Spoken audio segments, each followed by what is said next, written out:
नमस्कार दोस्तों, मेरे चैनल में आप सभी का हार्दिक स्वागत है।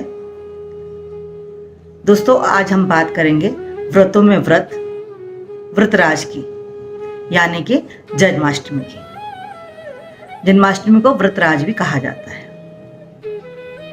साथ ही मैं आपके साथ शेयर करूंगी कि जन्माष्टमी का शुभ मुहूर्त क्या है और हमें जन्माष्टमी के दिन किस तरह पूजा उपासना करनी चाहिए और किस तरह भगवान श्री कृष्ण का जन्मोत्सव मनाना चाहिए। दोस्तों, भाद्रपद की कृष्ण पक्ष की अष्टमी को जन्माष्टमी कहते हैं।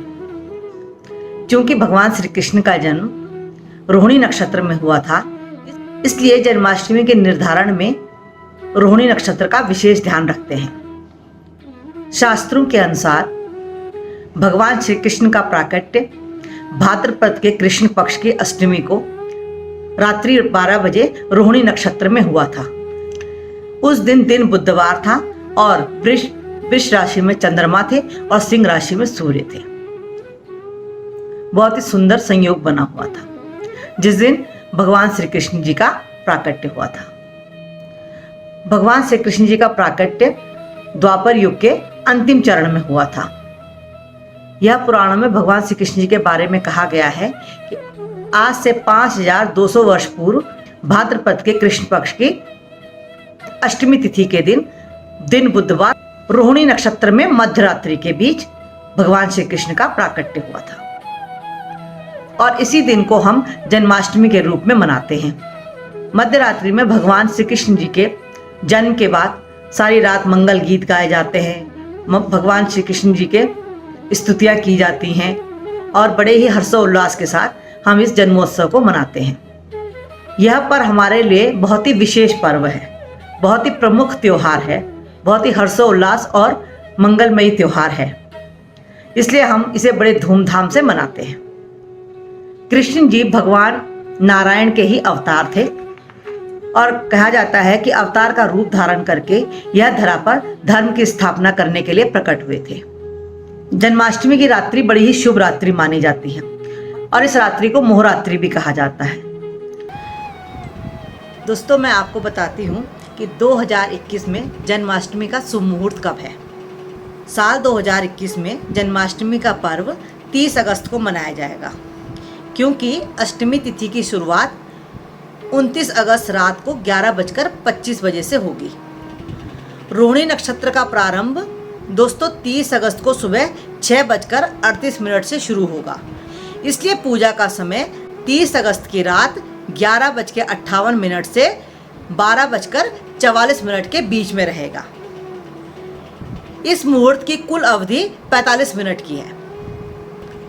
इसलिए दोस्तों, जन्माष्टमी 29 को नहीं 30 अगस्त को ही मनाई जाएगी। इसके अलावा दोस्तों, कहा जाता है कि जन्माष्टमी की पूजा तभी संपूर्ण कही जाती है जब हम जन्माष्टमी की व्रत कथा सुने या व्रत कथा को पढ़ें। किस तरह भगवान श्री कृष्ण जी का जन्म हुआ, यह कथा लगभग सभी को पता है, लेकिन दोस्तों अगर आपको नहीं भी पता हो तो मैंने अपना एक वीडियो डाल रखा है जिसमें मैंने यह व्रत कथा बता रखी है, इसलिए आप उसको भी सुनकर लाभ उठा सकते हैं।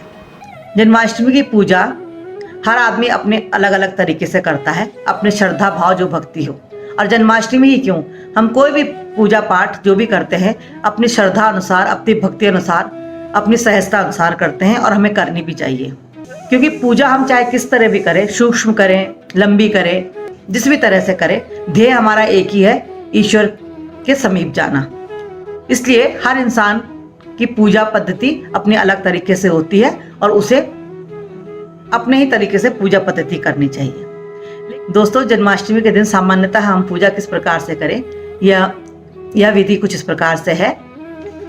उस दिन हमें सुबह सुबह उठकर, सूर्योदय से पहले उठ जाए तो अति उत्तम, स्नान वगैरह अपने दैनिक कार्यों से निवृत्त होकर उत्तर पूर्व की तरफ अपने पूजा स्थान पर आसन बिछाना है और पूजा का संकल्प लेना है। जन्मोत्सव के समय हमें जो सामग्री चाहिए उस पूजा में हमें पहले से ही वो सामग्री रख देनी चाहिए, बहुत पवित्र श्रद्धा भाव से। वह सामग्री इस प्रकार है कि हमें चंदन, तुलसी दल, माखन मिश्री, चरणामृत, फल, पीले फल हो तो अति उत्तम, पीले फूल, भगवान श्री कृष्ण जी का छोटा सा झूला, उस झूले में छोटी सी भगवान जी की प्रतिमा, एक सुंदर बिछौना, एक छोटी सी बांसुरी और एक छोटा सा पानी का कलश। यह सब सामग्री हम पूजा स्थान पर पहले से ही रखते हैं। सबसे महत्वपूर्ण बात यह है कि हमें एक डंठल वाला खीरा जरूर पूजा स्थान पर रखना है। जैसे ही रात के 12 बजे भगवान जी का जन्म होना हो, उसी समय हमें उस खीरे को एक सिक्का लेकर उसके डंठल से अलग कर देना है। जिस तरह शिशु के जन्म होने पर शिशु को मां से अलग करने के लिए उसके नाल को काटा जाता है, जो कि भगवान श्री कृष्ण को मां देवकी से अलग करने का प्रतीक है। इसलिए जन्माष्टमी की पूजा में खीरा बहुत जरूरी माना जाता है और कहा जाता है कि इसके बिना पूजा अधूरी रहती है। इस क्रिया को नाल छेदन की प्रक्रिया भी कहते हैं। खीरे को डंठल से अलग करने के बाद शंख ध्वनि जरूर करनी चाहिए और यह प्रक्रिया ठीक 12 बजे ही करनी चाहिए, जिस समय भगवान श्री कृष्ण का जन्म हुआ है। शंख बजाने के बाद हमें अपने बाल गोपाल जी को, जिनका जन्म हो चुका है, उन्हें झूले में बिठाना है और सब जो हमने सामग्री इकट्ठा की है उनसे जो है उनका पूजन करना है। और तुलसी दल और चरणा अमृत तो उनके विशेष भोग होंगे। सब सामग्रियों के अलावा सबसे विशेष भोग चरणा अमृत और तुलसी दल होता है, इसलिए इसे रखना न भूलें। और इसके साथ ही हमें झूला झुलाते हुए हमें भगवान श्री कृष्ण जी की स्तुति करनी है। स्तुति हमें स्तुति आती है हम उस तरह से कर ले, नहीं तो सबसे सरल स्तुति अधरम मधुरम वदनम मधुरम, इस स्तुति को भी हम झूला झुलाते हुए कर सकते हैं।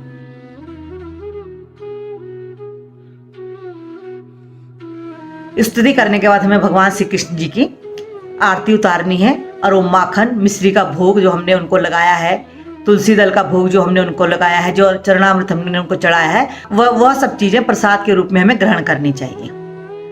बहुत से लोग प्रसाद ग्रहण करने के बाद भोजन भी कर लेते हैं और बहुत से लोग व्रत का पारायण दूसरे दिन सुबह करते हैं। जिसके यहाँ जिस तरह की विधि हो उस तरह से व्रत का पारायण करें और भगवान श्री कृष्ण जी का हर्षोल्लास से जन्मोत्सव मनाएं। तो दोस्तों, यह थी भगवान श्री कृष्ण जी के जन्मोत्सव के बारे में छोटी छोटी जानकारी। आशा है आपको ये जानकारी अच्छी लगी होगी और आप इससे लाभ उठाएंगे। अगर आपको जानकारी अच्छी लगी तो आप कमेंट्स कीजिए, मेरे चैनल को लाइक शेयर कीजिए और मेरे चैनल को सब्सक्राइब करना बिल्कुल ना भूलिए। कृष्ण जन्माष्टमी के दिन हम भगवान श्री कृष्ण जी के जन्मोत्सव के साथ साथ किस तरह लाभ उठाकर, किन मंत्रों से लाभ उठाकर अपने जीवन को सार्थक बना सकते हैं, यह मैं आपको अगले वीडियो में बताऊंगी। तब तक के लिए नमस्कार।